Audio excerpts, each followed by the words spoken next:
Are you putting all of your income into one basket, relying on just ads or affiliate income?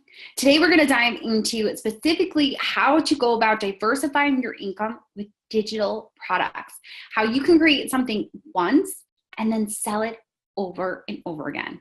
Be sure to download the actual product guide that is written in the description. You're going to want to get that. I'm going to ask you specific questions that are really going to dive into what your audience needs from you and what you can do with that information in order to help you create a sales funnel that will sell. Let's dive in.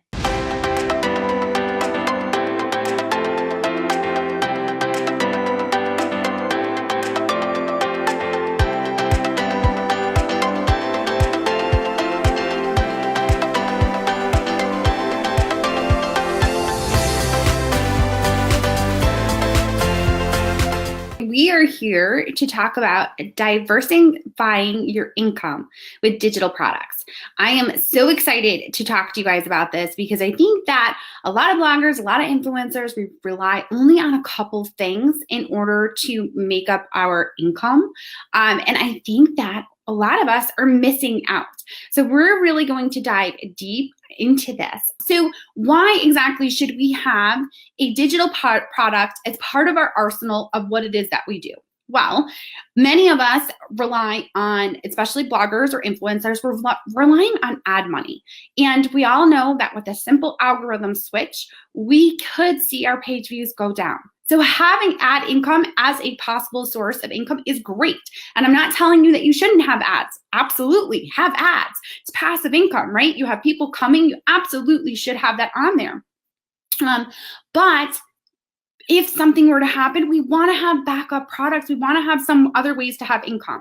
So other ways that people think about income is affiliates, right? Some of us are probably thinking gift guides. Let's do gift guides. We're ready for the holidays. People's minds are there. It's an easy way to be able to link to a product or service and be able to make a portion of it. Well, here's the thing, right? What is your affiliate percentage? It's probably minimal, right? Most percentages, depending upon what you're using, could range anywhere from like 5% to some, if you're doing digital products for other bloggers, can be much higher, up to 40%.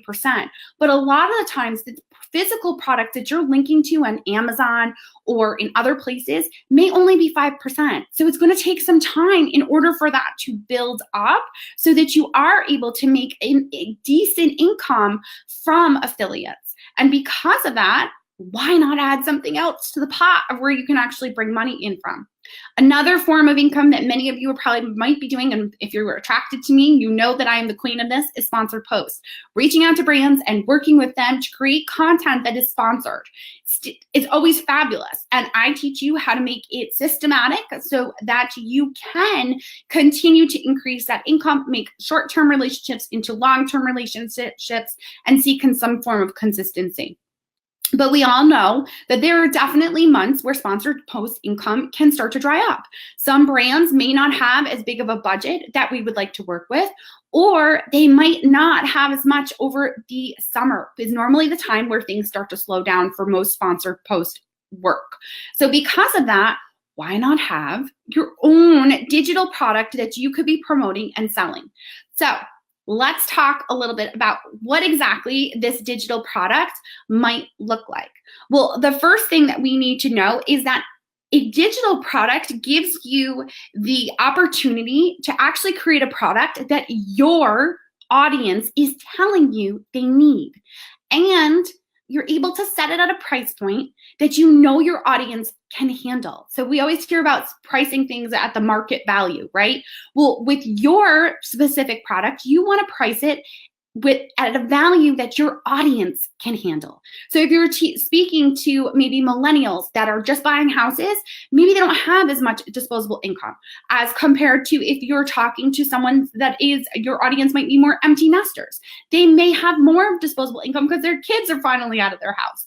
So depending upon who your market is how you would need to decide on how you're going to price it. Now, the other thing to think about with digital products is that you create it once and you can sell it over and over and over again. This is true for any form of digital product that you're talking about. And we're going to give specific examples of digital products, what that might look like for your niche, because obviously I know that not everyone is in the same niche. I can see just by looking, Sarah, I know that is more of a fitness, where Deborah is more a food blogger. So you really want to be able to give multiple examples when we're starting to think about this and how it might work for you guys when you're starting to think about a digital product. But the thing I really want to emphasize is that you create it once and then you're able to sell it over and over again. Now, when you're creating this product, you can't just randomly create a product. And that's why up in the description and linked in the show notes to the podcast, you actually can get my product guide, which is going to walk you through the entire process of thinking about what is a product that your audience needs. I'm going to walk you through with specific steps that you should walk yourself through when you're trying to figure out what's the perfect product. You can't just make it and expect that they will come. You need to know what it is that they need. What are they asking you for? What are they talking to you about? And if they're not talking to you yet, you need to find a way to get them to talk to you. Because if you're not talking to your audience and you're just creating content willy-nilly, it can be really difficult to find that audience.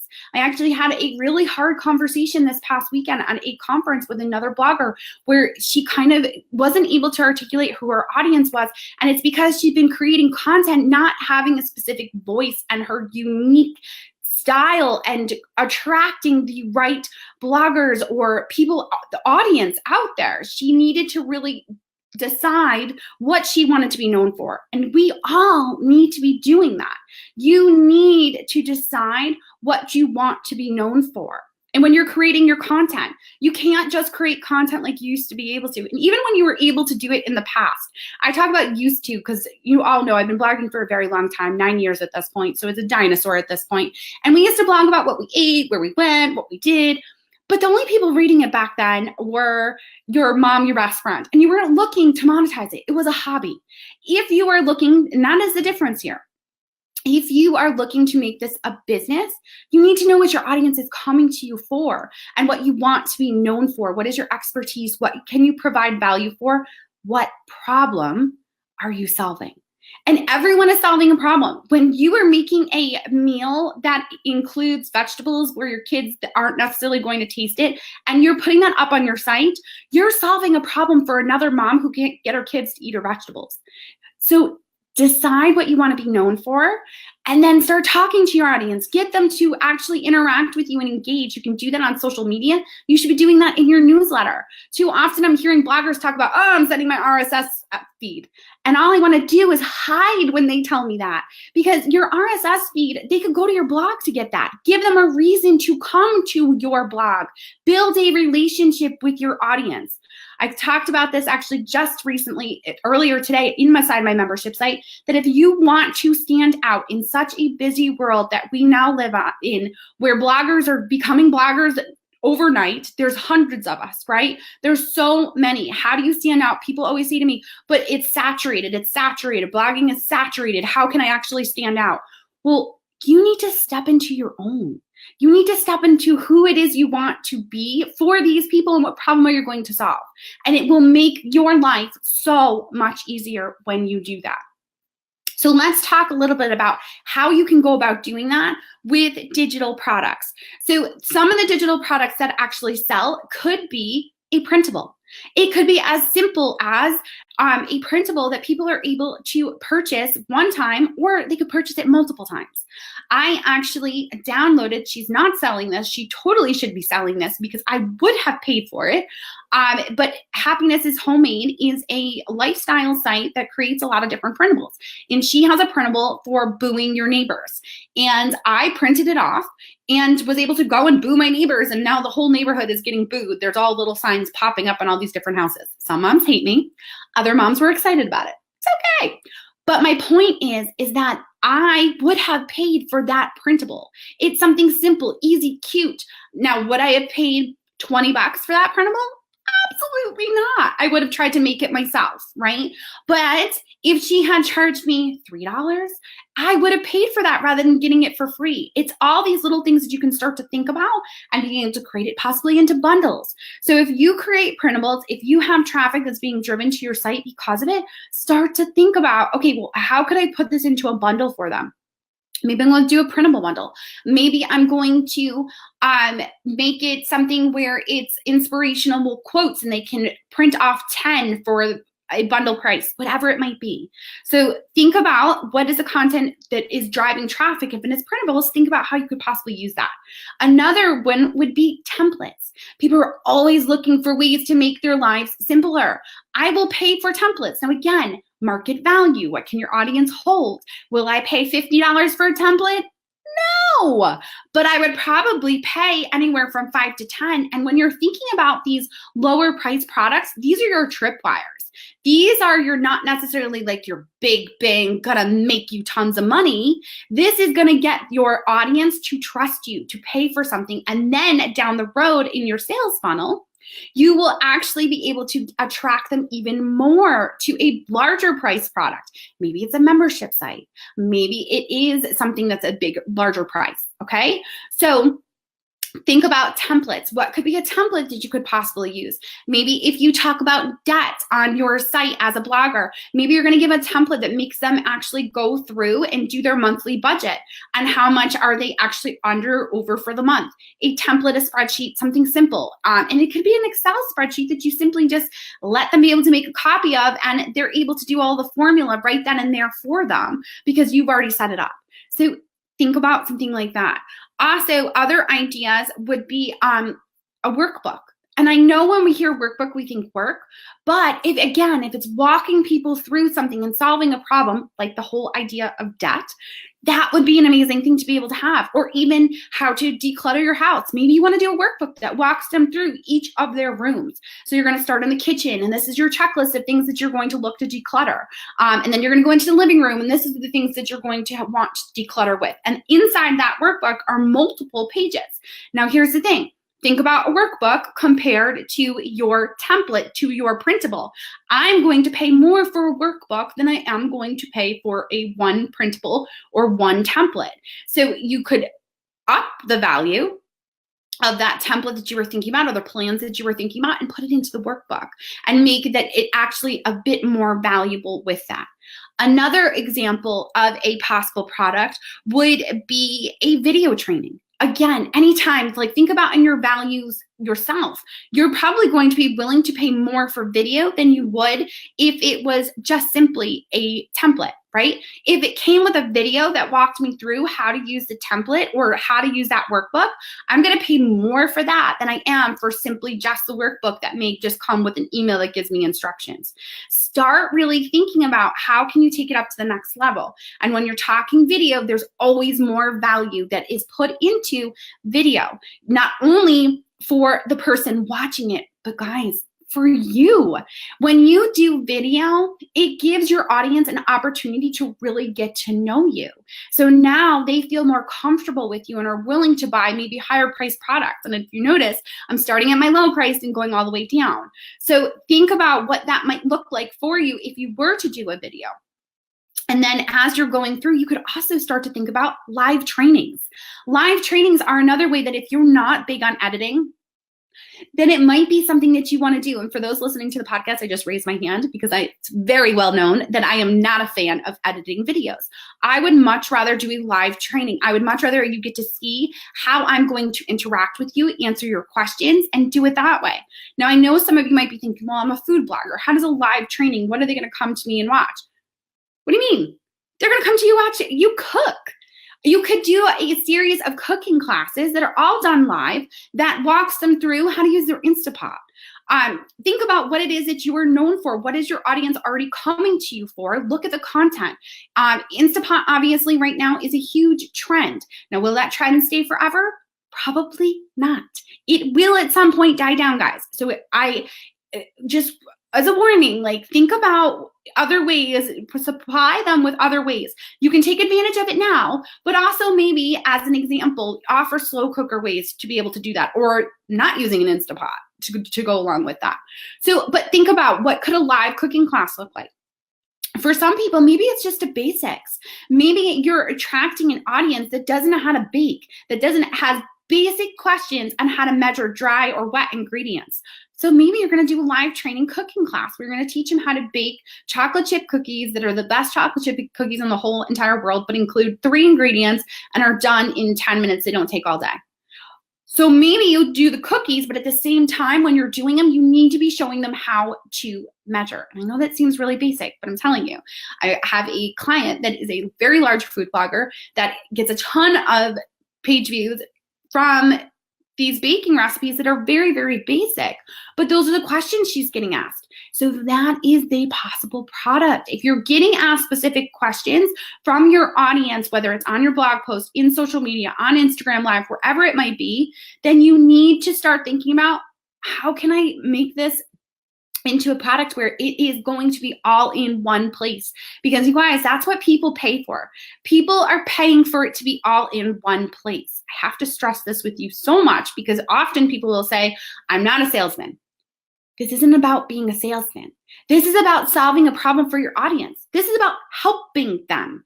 And when you put it into video form and you put it into templates and you're putting work into it to make their lives easier, they're going to be willing to open their wallets. You just need to wrap your head around, you're helping, not selling. Okay, the last 6th and final one that, of course, there are obviously other ways that you could sell digital products too. But the next one that comes to my mind, of course, and I think most people immediately think digital products, their mind goes here, is courses, right? We think about courses where it can actually walk you through an entire niche or entire subject. Many of you know me for my course, Pitch Perfect Pro, that walks you through the entire process of reaching out and pitching brands and then working with them and turning short-term contracts into long-term contracts.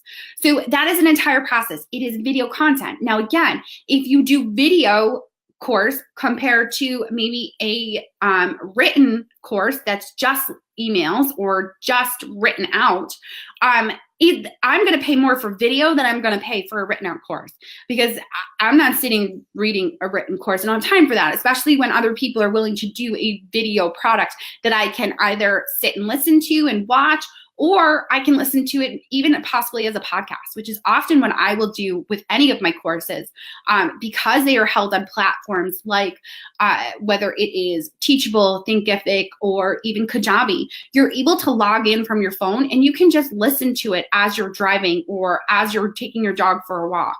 So courses would definitely be the high value tier of the different digital products that I just went through with you. So start thinking about what that could look like. Now, you do not need to have only one digital product. You can have more than one. Like we talked about, a printable and a template could be a tripwire, whereas your course could be in line. Your template could be in line with your actual course, but you're trying to get them used to paying for something and seeing the value in it because it's all in one place and it's done for them and it's really simple and easy. So that then when they get to the larger price product, which would be the course, you then have to decide. Now, one of the questions I know I always get asked is about pricing. How do I go about figuring out how to price? Well, again, you're going to have to take a look at your market. What is your audience able to afford? And what is the value that you're providing? A lot of times when you're talking about a product like a course, for example, Pitch Perfect Pro, it is directly teaching people how to earn more money. So sometimes that can put more value on it and people are willing to pay a higher price for that. Whereas a course maybe that teaches me how to be more productive, I may not see a direct link to my income, so I might not be willing to pay as much for it. But again, it's going to entirely depend upon the value, because I know that I have paid beaucoup bucks for a huge productivity course that the purpose, and it was the sell that they gave. It was the problems that it solved for me. It was able to show me how I was wasting so much time doing the little things that I wasn't able to get to the big things that were going to move my business forward. So really being able to talk about the pain points that you are solving. Are you giving basic strategies? Are you giving high level, going to change your life kind of strategies? And what are people willing to pay for that? That goes into whether you are a health coach, whether you're a food blogger, whatever it might be, deciding, and if you're not sure, ask your audience, ask your friends, what would you be willing to pay for this? And tell them, be honest, I need to know this. Because just asking a friend for their opinion and them not being willing to totally get because they don't want to hurt your feelings isn't the best way to do it. If you are looking to do a product in 2019, make sure that you download that product guide. It is going to walk you through specific questions that I asked in order to really get down to the nitty-gritty of what it is you could provide your audience with. And then I'm going to walk you through what your sales funnel should look like. Having a digital product that you can create once and then sell over and over again is definitely a smart way to diversify your income as a blogger or influencer. Being able to set your price point based on what your audience needs, as you can see, can make all the difference. All right, guys, I appreciate you so much for taking the time to watching this video. If you're looking for more content on digital products or launching products, please make sure to like the video so that I can continue to create that content for you.